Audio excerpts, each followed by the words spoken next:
Hello and welcome everyone the online गुरु में मैं सुनील शर्मा आप सभी का स्वागत करता हूं।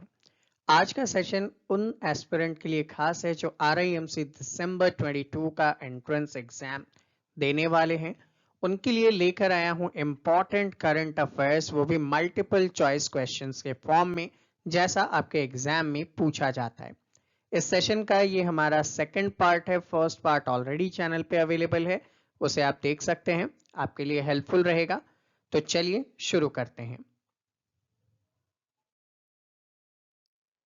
आज का सेशन स्टार्ट करने से पहले आप सभी को इन्फॉर्म करना चाहूंगा, द ऑनलाइन गुरु की तरफ से कंप्लीट कोर्सेज भी है आपके लिए अवेलेबल, जिसमें आप एनरोल करके अपना प्रिपरेशन कर सकते हैं। एंड इस शॉर्ट टाइम पीरियड में आप 450 plus important current affairs batch में भी इनरोल हो सकते हैं, जो जस्ट 201 रुपीज में आपके लिए अवेलेबल है। इसका लिंक नीचे डिस्क्रिप्शन में दिया गया है। गूगल प्ले से आप हमारा ऐप इंस्टॉल करें एंड देन आफ्टर आप वहां जाके इस बैच में एनरोल हो सकते हैं। स्टार्ट करते हैं आज के सीरीज को विथ क्वेश्चन नंबर 6। आज का ये पहला और इस सीरीज का क्वेश्चन नंबर 6 है। क्वेश्चन पूछा जा रहा है, which tennis player won the Tel Aviv Open title in 2022। तो देखिए भैया, जैसा कि आपको नाम से ही पता चल रहा है कि ये टेनिस से रिलेटेड एक इवेंट है, टेनिस से रिलेटेड एक मैच है। अब यहाँ पे आपसे पूछा है कि टेल अवीव ओपन टाइटल किसने जीता। तो देखिए, सबसे पहला तो ये जो टूर्नामेंट था ये ऑर्गेनाइज कहाँ हुआ था, तो आपका आंसर होगा इजराइल में इसे ऑर्गेनाइज किया गया था। अब इसे जीता किसने, तो भैया इसको नोवाक जोकोविक ने जीता है। ये जो इवेंट है इसे टेनिस का बिगेस्ट प्राइजों में से एक माना जाता है। जीता किसने, नोवाक जोकोविक। किसको हराया इन्होंने, तो क्रोएशिया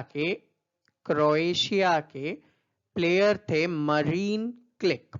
ठीक है, मरीन क्लिक को इन्होंने हराया है 6-3 और 6-4 से, और उसके बाद ये टाइटल अपने नाम कर लिया है। यहां पे मैं आपसे एक क्वेश्चन पूछना चाहूंगा, कमेंट सेक्शन में कमेंट करके बताएं आप, इजराइल की कैपिटल क्या है। इजराइल की कैपिटल का नाम आप नीचे कमेंट सेक्शन में कमेंट कीजिए। नेक्स्ट क्वेश्चन आपके पास आता है, विच institution released a concept note on central bank digital currency. देखिए, आप सभी जानते हैं कि डिजिटल करेंसी के रूप में क्रिप्टो करेंसी का चलन बढ़ रहा है, जबकि क्रिप्टो करेंसी जो है वो गवर्नमेंट फाइंडेड नहीं है, गवर्नमेंट ऑथराइज्ड नहीं है। और गवर्नमेंट ऑथराइज्ड नहीं होने की वजह से अगर आपके पैसे डूबे, दैट मीन्स आपको कोई रिटर्न या रिफंड करने वाला नहीं होगा। तो ऐसे में आरबीआई ने ये देखा कि भाई क्यों ना लोगों के क्रेज को बढ़ते हुए देखकर हम इंडियन रुपी को ही, जो कि एक सेंट्रल बैंक सिर्फ फंडेड होगा, सिर्फ बैक्ड होगा, सपोर्टेड होगा, उसी टाइप का एक डिजिटल करेंसी लॉन्च कर देते हैं। तो सबसे पहले सेंट्रल बैंक, ठीक है, सबसे पहले सेंट्रल बैंक, अब इंडिया का सेंट्रल बैंक क्या है, रिजर्व बैंक ऑफ इंडिया। तो रिजर्व बैंक ऑफ इंडिया इस करेंसी को पायलट प्रोजेक्ट के रूप में इनिशिएट करेगा, ताकि इसकी बेटर प्लानिंग एंड अंडरस्टैंडिंग की जा सके, और उसके बाद आप सभी के लिए ये डिजिटल करेंसी लॉन्च कर दी जाएगी। क्वेश्चन पूछा जा रहा है, Nobel prize for physics in 2022 share किया गया है 3 साइंटिस्ट के थ्रू, और ये प्राइज यहाँ पे किस फील्ड में रिसर्च के लिए दिया गया। तो देखिए, नोबेल प्राइज जो 2022 का फिजिक्स में है, 3 साइंटिस्ट को दिया गया, बट नेम मेंशन नहीं है। तो चलिए नेम मैं अपनी तरफ से बता देता हूं। एक का नाम है एलन एस्पेक्ट, दूसरे बंदे का नाम है जॉन एफ क्लॉजर, एंड तीसरे पर्सन का नाम है एंटोन जिलिंगर। ठीक है, Alain Aspect, John F Clauser, Anton Zeilinger, इन तीनों पर्सन ने क्वांटम मैकेनिज्म में अपनी स्टडी की, और उसी क्वांटम मैकेनिज्म में स्टडी करने की वजह से इनको यहां पे फिजिक्स का 2022 का नोबेल प्राइज दिया गया। आपसे एक क्वेश्चन पूछता हूं, नोबेल प्राइज किसकी विल के अकॉर्डिंग दिया जाता है। अगर आपने हमारा प्रीवियस सेशन देखा है तो वहां इसके बारे में मैं आपको ऑलरेडी बता चुका हूं। तो कमेंट कीजिए, देखते हैं आपने कितना रिकॉल किया है प्रीवियस सेशन से। अगला क्वेश्चन आता है, which city has been named the first in the Swachh Survekshan award 2022। भैया स्वच्छ सर्वेक्षण अवार्ड गवर्नमेंट की तरफ से अर्बन लोकल बॉडीज में क्या करवाई जाती है, सर्वे करवाया जाता है। देखा जाता है कि वहां पे कितनी क्लीनलीनेस है, वहां पे सैनिटेशन का लेवल क्या है, और उसके बाद इन सिटीज को क्या किया जाता है, अवार्ड दिया जाता है, इन स्टेट्स को अवार्ड दिया जाता है।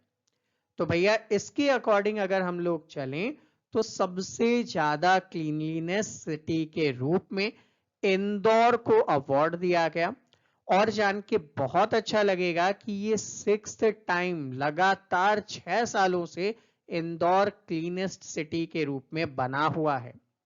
सेकंड नंबर पे कौन आता है, तो भैया सेकंड नंबर पे आता है सूरत। थर्ड नंबर पे कौन आता है, तो भैया थर्ड नंबर पे आता है नवी मुंबई।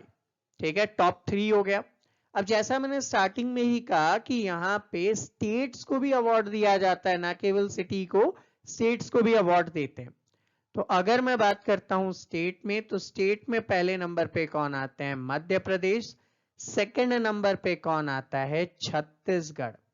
ठीक है, छत्तीसगढ़ आता है। एंड थर्ड नंबर पे यहां पे आता है महाराष्ट्र। ठीक है, ये कौन सा एडिशन था, तो 7th एडिशन था। मतलब ये 7वीं बार इस टाइप के सर्वे करके अवार्ड दिए जा रहे हैं। कौन से मिशन के थ्रू दिए जा रहे हैं, तो स्वच्छ भारत मिशन, स्वच्छ भारत मिशन के थ्रू, वो भी कौन सा वाला, अर्बन के थ्रू यहाँ पे ये अवार्ड दिए जा रहे हैं। क्यों दिए जाते हैं, तो भैया इनकी क्लीनलीनेस, इनका क्लीनलीनेस एंड सैनिटेशन के लिए ये अवार्ड दिए जाते हैं। ठीक है, आई होप इजीली आपको समझ में आया और आपको इंपॉर्टेंट फैक्ट भी पता चले कि लर्न क्या क्या करना है। नेक्स्ट क्वेश्चन यहां पे आता है, who has been appointed as the new attorney general of India. ठीक है, किसे अपॉइंट किया गया है अटॉर्नी जनरल ऑफ इंडिया। सबसे पहले तो भैया आप ये समझें कि अटॉर्नी जनरल होता कौन है। तो अटॉर्नी जनरल वो पर्सन होता है जो इंडियन गवर्नमेंट के चीफ लीगल एडवाइजर के रूप में काम करता है। ठीक है, चीफ लीगल एडवाइजर के रूप में काम करते हैं ये। मतलब गवर्नमेंट ऑफ इंडिया को अगर कोई काम करना है तो लीगल एडवाइस किनसे लेंगे, वो अटॉर्नी जनरल ऑफ इंडिया से एडवाइस लेंगे। और किसे बनाया गया अटॉर्नी जनरल ऑफ इंडिया, तो are Venkat Ramani. Option number A यहां पे आपका करेक्ट आंसर होगा। इनको अटॉर्नी जनरल ऑफ इंडिया बनाया गया। कितने सालों के लिए बनाया गया, फॉर द नेक्स्ट 3 ईयर्स के लिए बनाया गया है। अभी प्रेजेंट में कौन थे अटॉर्नी जनरल जिनको रिप्लेस करेंगे ये, तो प्रेजेंट में के वेणुगोपाल थे।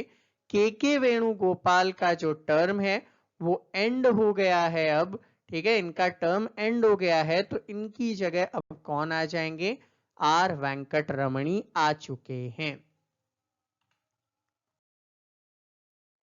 तो स्टूडेंट ये था हमारा आज का सेशन। आई होप आप सभी को इजीली समझ में आया हो। ये सारे क्वेश्चंस जो इन सीरीज में मैं आपके लिए लेकर आया हूं, ये बहुत ही इंपॉर्टेंट क्वेश्चन है, एग्जाम में आपको कहीं ना कहीं देखने को जरूर मिलेगा। डेफिनेटली आप इन्हें याद करें, और ऐसे ही बहुत सारे क्वेश्चंस के लिए आप हमारे बैच में भी इनरोल हो सकते हैं। डिटेल्स आपको दी जा चुकी है, डिस्क्रिप्शन में लिंक अवेलेबल है। मिलते हैं आपसे अगले सेशन में, तब तक के लिए जय हिंद।